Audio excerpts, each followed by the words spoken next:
Hi, Amina. Hi. Yeah, let's jump right in. Welcome everybody to this last part of today's forum. And yeah, in this last part, we will be speaking about resilience. Like Carol already said, resilience is the ability to recover when bad things happen. And this can be a rejection letter, or this can be really big stuff. And in this session, we're going to learn some practical tools which will help you to empower and to strengthen yourself so you can be calm and focused and also have more energy in these challenging times. And I promise you, it's going to be powerful and it's going to be fun. And you will see that by the end of the session and in the time after, if you apply these tools, you're going to notice significant change in your life. And not change as in you need to change who you are. No, that's not what we're talking about here. But significant refinements and improvements in your overall mindset and in your well-being. My name is Amina Carter. I work for M&G Investments in Frankfurt, and I'm also a certified mediator and a resilience trainer. And I'm very honored to be here today with two amazing women who are also experts in the field of resilience. Please welcome and please also pin Natascha, who's a systemic business coach, a master practitioner of NLP, a certified emotional coach, and she has over 20 years experience in teaching and coaching. And in her private practice, she supports individuals and companies who are going through change, and she helps them develop personal development and action plans so they can reach their full potential. And I've known Natascha for a while, and she's really a big advocate of lifelong learning. And you will see her in a minute with her positive, infectious energy. She's an inspiration to many. And also with me is Anil, who's the co-founder of MiniBold. That's a company that's specializing in wellness tech. And she's also a wonderful breathwork facilitator. Anil is very passionate about well-being. She's passionate about breath, passionate about creativity and anything tech. And she's found a way to bridge these different areas in her consulting practice. In her consulting practice. And she recently developed a game, a mindful breathing game. So Anil, tell us, how did you get started with breathwork, and what do you think are the benefits of breathwork? Yeah. Hi, everyone. It's a great honor to be with you today in this session with Amina and Natascha. And thank you so much to Carol and Britta and Ahead team for their invitation. How did I start breathwork? Really, it's a story. Most of my career, I've been working in tech startups and digital projects, and I still love my job deeply. However, and honestly, very stressful deadlines, being in front of the screen all the time, like 15 to 18 hours sometimes, and no digital balance at all, no fresh breaths in between projects. So eventually, I have noticed that I have started to lose my attention very easily during the meetings, having memory problems, having physical pain and neck pain, drastic decrease in my problem solving, which I trust a lot in this sense to myself, productivity, creativity, as well as my sense of humor. And this was nearly 15 years ago. So with a doctor recommendation, I started to attend yoga and meditation classes. I read everything about meditation. I made myself convinced that this is the perfect natural medicine for my case. So I went deeper and took a meditation and mindfulness class from a teacher from Australia. You know what happened in that class? Instead of relaxing, I was having headaches and feeling more exhausted. In the middle of the class, I really wanted to run away. I couldn't not even breathe properly. And I was having a really strong headache afterwards. So what was happening to that natural medicine that I should be the best solution to my well-being and resilience? I've been thinking this all the time. And the answer came from my meditation and mindfulness teacher, dear Jeff Oliver. And he explained to me that actually I needed more mind practice than a normal person. And I definitely need a breathwork session to clear my mind and learn again, not to push myself, to be in the flow and to be in the moment. So after experiencing one breathwork session, first time in my life, I really felt like the most fresh and clear mind state. And I felt the beauty of human being rather than human doing. And this is a lovely subject, which I would love to tell, and we will come to that soon. And Amina, you have asked a beautiful question, the benefits of breathwork. And thank you for this. Breathwork really supports so many of the challenges everyone experiences. It reduces stress. And I can say that a super quick relief actually from stress, and one of the fastest ways to combat the stress of everyday life, not just at home, also at work too. And it creates feelings of openness, love, peace, gratitude, clarity, and to me, more importantly, communication and connection. And breathwork also might help release trauma or mental, physical, and emotional blocks, as well as anxiety, depression, fear, and grief, or anger. And anybody can feel those symptoms sometime in their lives, just like the best tennis players in the world, like Naomi Osaka. And she was all in the news this week. Maybe you have noticed, and she had to quit French Open. So maybe this might make us remember that even world champions are human, and mental well-being and resilience are just for all. So to me, my best outcomes from breathwork are creativity, clarity, productivity, and authenticity that I use a lot in my professional and personal life. And I can say I have many hats, and one of them is the digital art. I love combining data story and human story all together, tech and art, multidisciplinary artworks, and showing them on NFT marketplaces. And breathwork really helps me a lot to switch between my different interests too. And many people first got a taste of breathwork on their yoga mat or meditation pillow, just like me. But now increasing numbers of people are seeking out full-fledged classes on breathing for better health and well-being. And according to Google Trends, searches for breathing better and breathwork have increased nearly 60-fold over the last 5 years and made its peak, of course, during the pandemic. And it's becoming a big trend. So actually, we breathe 20,000 times a day on average, automatically. However, the magic behind the science and art of breathing is the conscious breaths we take in our lifetime. So interesting, Anil, and so many benefits to breath work. Can you give us a little taste of how that works? Because I know we're breathing all the time. You just said it 20,000 times a day, but yeah, can you give us a little taste?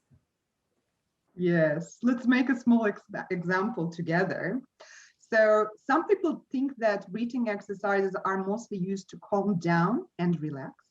Now I'm going to introduce you a fun exercise to shift your mind in a couple of minutes. And hopefully this breathing break will help you energize, and also it will improve your focus and help you to learn faster by firing up the neurons in your brain. So imagine we have a bike with a flat tire. We'll use our breath like a bicycle pump to inflate that tire. And sometimes we all feel like a flat tire. So our energy may be low, our breath may be running short, we may find it difficult to focus. And that's a good example, an exercise to use for those times. If you're standing, I hope everybody is sitting. Yeah, I'll invite you to sit down, straighten your back. Yeah, let's begin. So grab your imaginary bike pump and hold it with your 2 hands. Yeah, everybody, perfect. So we will inflate this tire with our breath. So let the pump fill with air as you take a deep breath through your nose and breathe out through your mouth.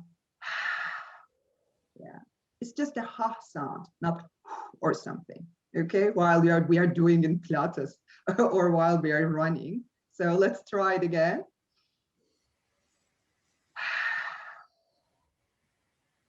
Perfect. I see very lovely faces.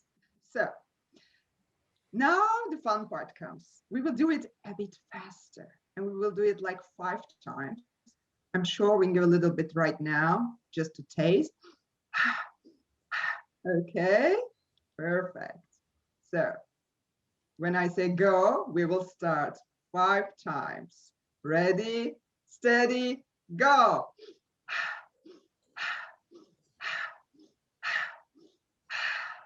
And stop. Yeah. Put your hands onto your chest. Close your eyes and feel the flow of the breath on your body. Maybe you feel your heartbeat a little bit. And when you feel comfortable, take a deep breath through your nose. And again, make a ha sound. And open your eyes with a big smile. Now, I think you're ready for the resilience session. Thank you, Anil. I already feel so different. And yeah, I think stress, like you said, causes so much tension in the body, and we can release that tension simply by breathing. And I think it's beautiful that we can do this exercise anytime we want and anywhere we want. It's truly amazing and it works. Thank you, Anil. And Natascha, over to you. When I first introduced you in the beginning, I didn't mention one very important thing. Not only are you running your own successful coaching business, but you're also a mother of 3. Now, maybe you can tell us a little bit how you're juggling it all and where you find the strength to do it all. Thank you so much to all of you. I'm happy that I can be part of this wonderful team, and we have this wonderful topic on resilience today. And honestly, Amina, I ask myself this question again and again because people ask me this magical question, and I sometimes just shrug my shoulders and say, I don't know how I do it. But no, honestly, I've been really experiencing, continuing to learn about resilience, about mindfulness, because I understood myself in life that at some point you can give and give and give, but if you don't take care of yourself, you're not going to be able to give anymore. And especially in very demanding times and changing times, and life can be very challenging. We all know that. And being in multiple roles as a woman, as a coach, as a mother of 3 wonderful children, and as a wife, as a woman, as a friend, we all have these multiple roles. We need to be realizing and again how much we juggle every day. So one answer can be that no matter how old you are, no matter what age you are or what stage in life you are at, you can always build your resilience. And it's always fun to start the training, because today, especially as Anil showed us already, we want to have a bit of fun and vivid training all together. So I'm not going to talk too much about myself, and rather want you to be in an interactive forum with us.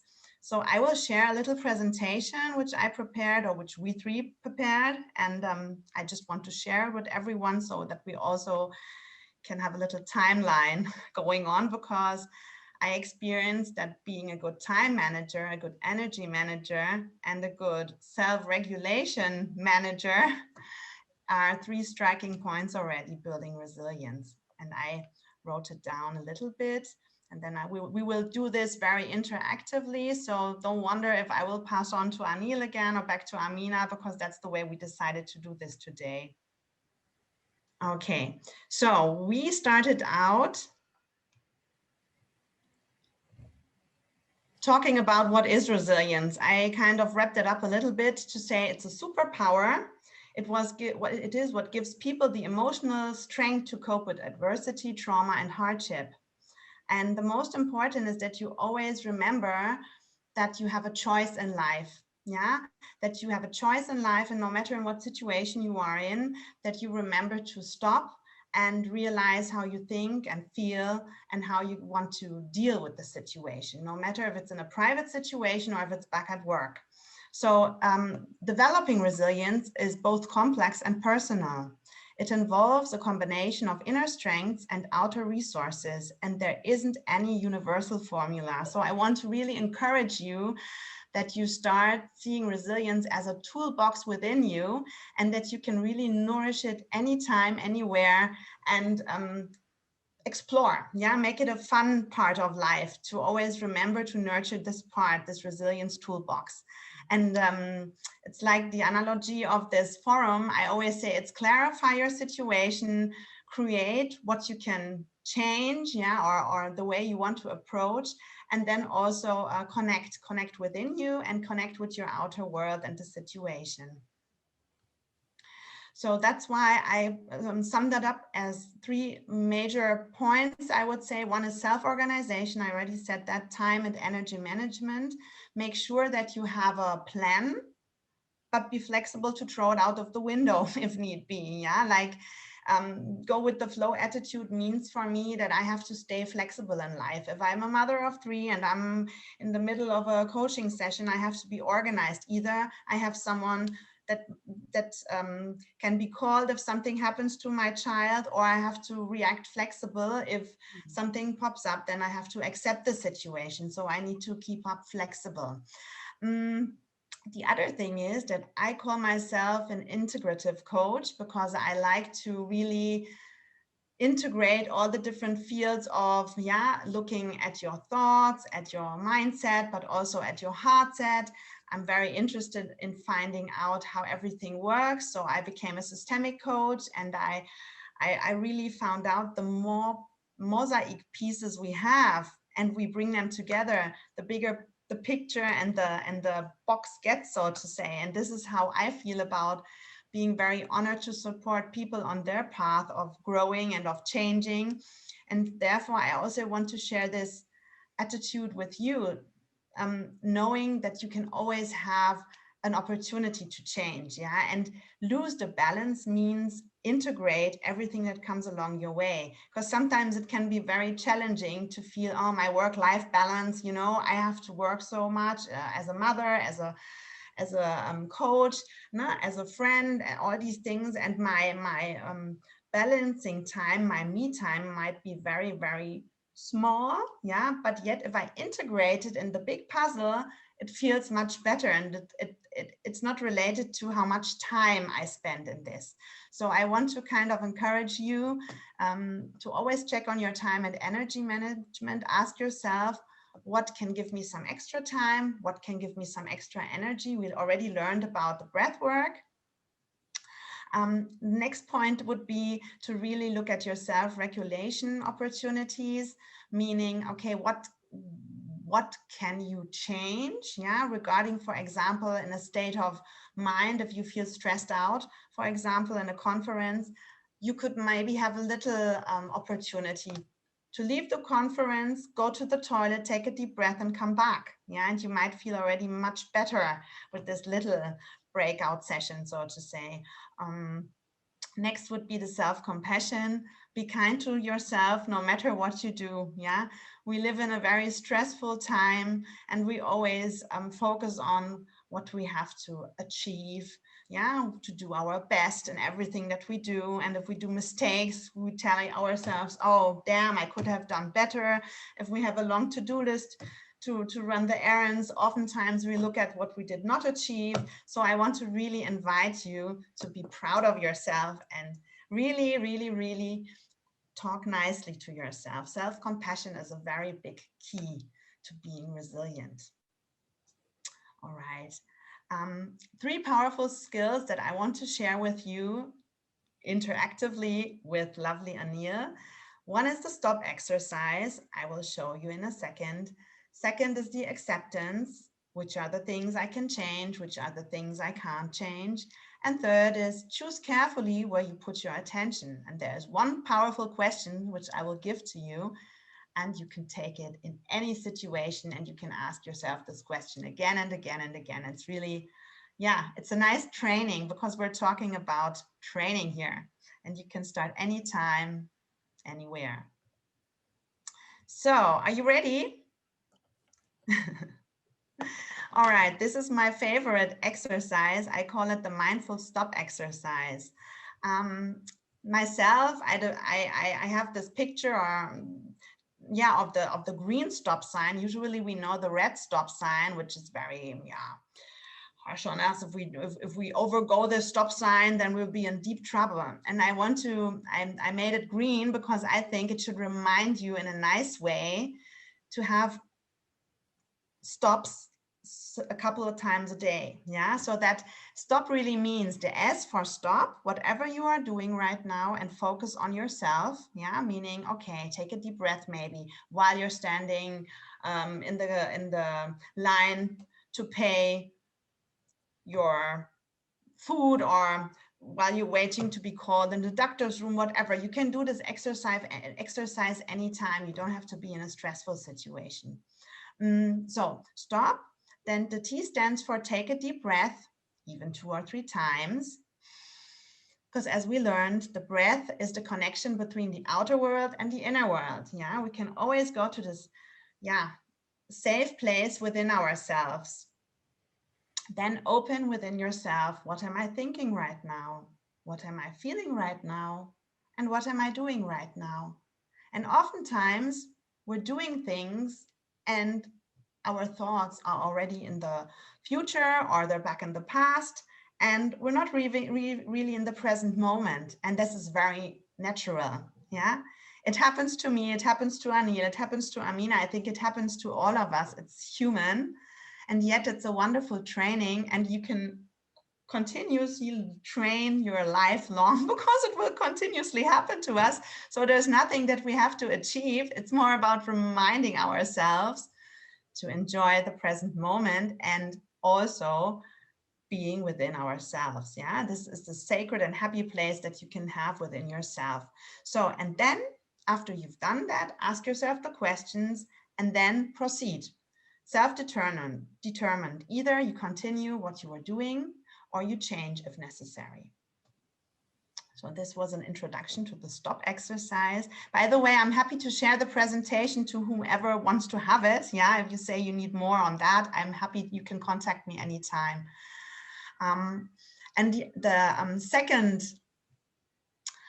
very effective active emotional training, which I experienced for my own life, but also which helps people a lot, is really being mindful on how you feel.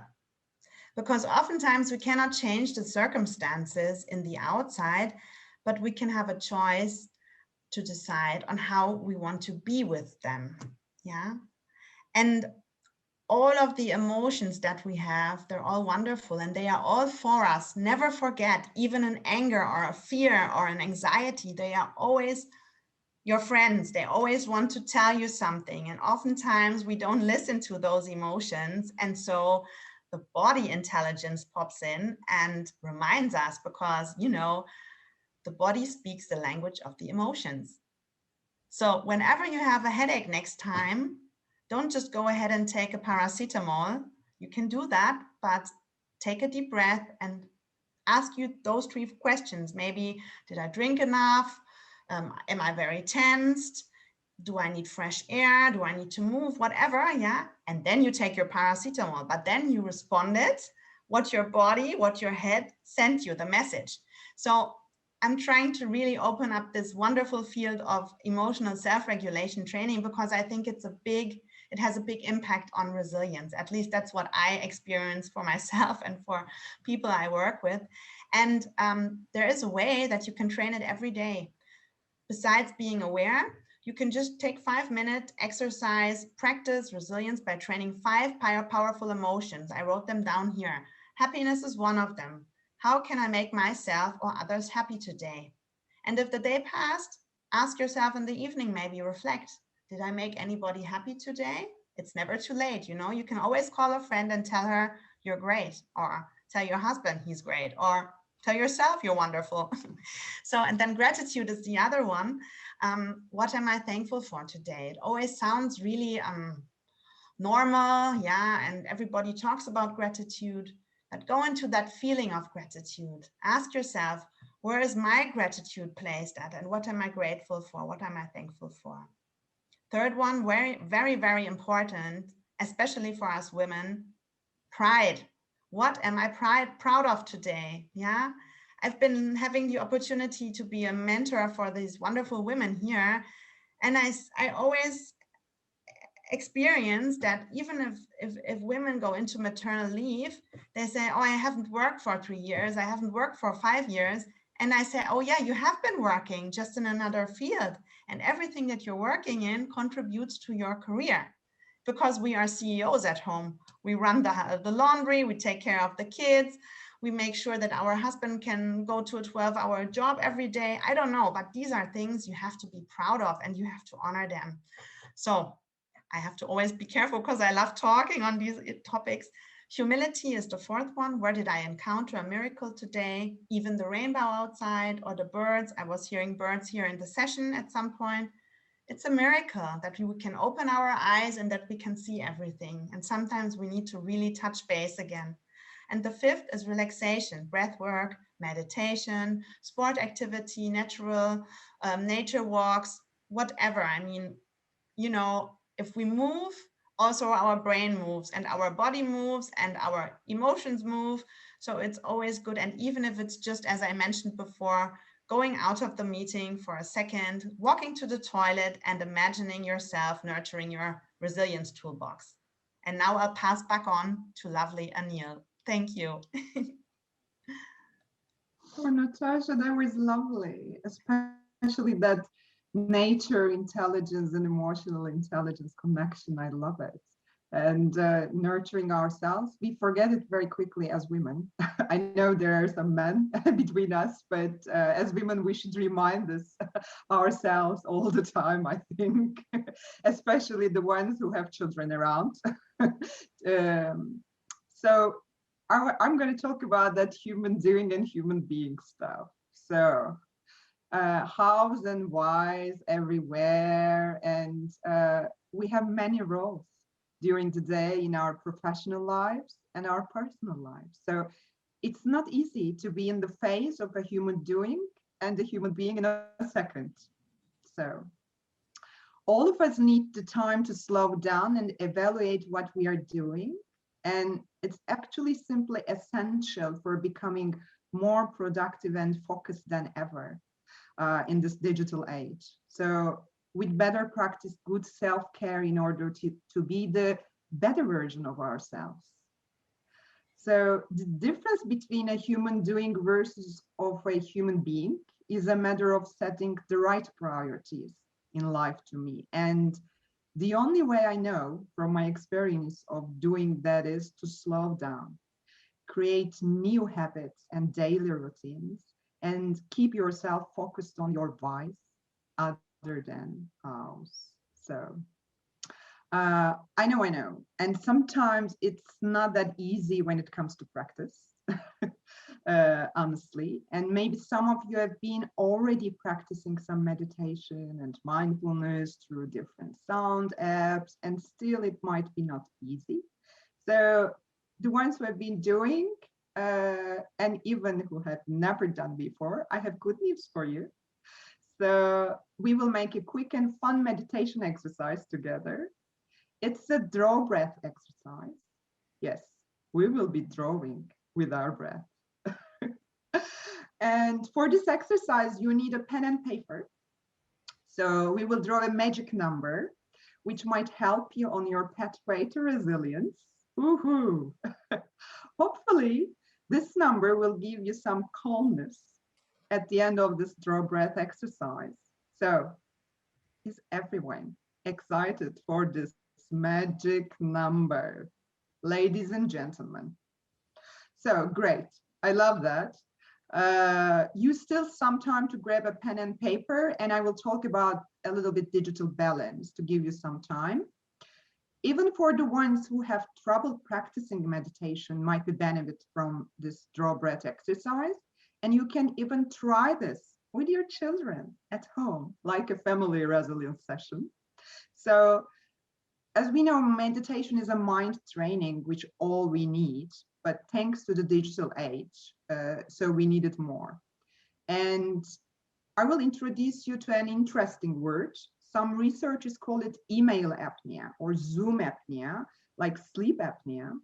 And I call it digital screen apnea from my experience. And when we look at the digital screens, we hold our breaths or we have very shallow breaths. So this makes our brains to release stress hormone cortisol. And when we hold our breaths in front of those digital screens, the brain thinks that there's a real threat. So let me protect myself with fight, flight, or freeze mode. And this gives us an extra stress factor, breathless times without a digital balance. So I think everybody got pen and paper right now. Good. This is Tom Granger's book, Draw Breath. He's a dear breath worker and an author from UK. And you can find award-winning meditation and breathworks, actually, hacks in his best-selling book, Draw Breath. And it's available for different languages, including German, by the way. So, ta-ta-ta-ta, I say the magic number now. Our magic number for today is 8. We will draw an 8 to our paper, make it first vertical and make a big 8. Yeah. So everyone did it. So this is a very lazy 8. So it likes to lay down and to be horizontal all the time. So you can put your paper onto your desk, because I'm showing it on my finger. With your sign finger, we will draw an 8 and we will use our breath. The half of 8, we will breathe in through our nose, and half of the other 8, we will breathe in, breathe out through our nose again. Okay, we are always using nose breathing. So let's try. With your hand and finger, breathe in and breathe out. Breathe in and breathe out. Try to do it on your own rhythm. And maybe you figured out the trick. There is no pause in between the breaths. So I will do it with my hands so you can see it. Breathe in and breathe out. Breathe in and breathe out. And after a couple of breaths, you can put your hand onto your laps, straighten your back. If you want, you can close your eyes and draw that infinity sign on your mind with your own breath, with your own rhythm. Slow inhales and exhales. Flow of breath, like the flow of life.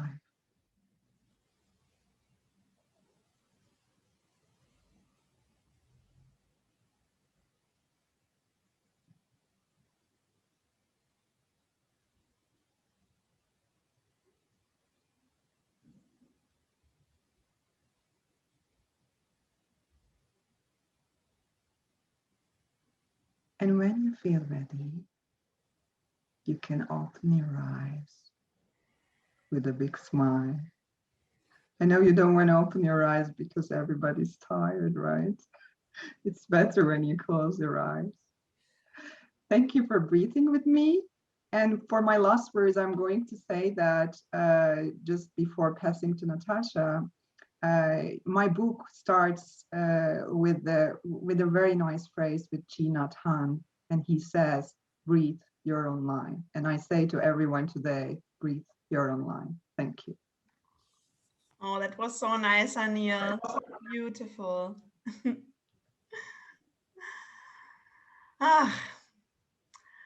It's back me again. And to wrap it all up, usually we need a bit of break time in between these exercises just to really take them in.